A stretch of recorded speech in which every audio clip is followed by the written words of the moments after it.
Kako se pravilno zaustaviti s cepinom na strmem pobočju, kako narediti podaljšan vozov, položiti planince, ki ima težave v prebavilih.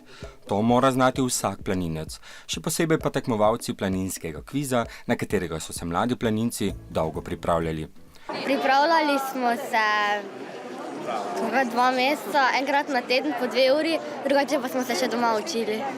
Meni je bila najtežja zgodovina planinstva, kajti tukaj je veliko pomembnih letnic, ki se jih je bilo treba naučiti na pamet.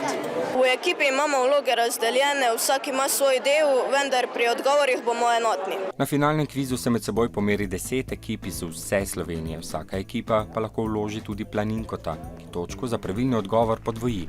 Tekmovalci pa vedo, da mora vsak planinec imeti tudi veliko znanja.